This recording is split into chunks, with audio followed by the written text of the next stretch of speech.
জলবাহিত যে রোগগুলো আছে তার মধ্যে একটা প্রধান রোগ হচ্ছে ভাইরাল হেপাটাইটিস।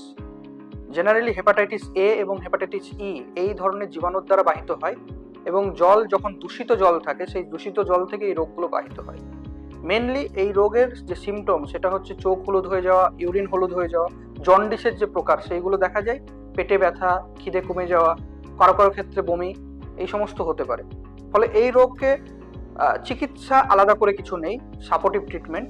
কারো কারো ক্ষেত্রে এই রোগ মারণ রোগে আক্রান্ত হওয়ার মতন পরিস্থিতি হতে পারে, কিন্তু সাধারণত এই রোগ মারণ রোগ নয়, এবং এই রোগ ক্রনিক রোগ নয় যে বারবার ফিরে আসবে এরকমটা নয়।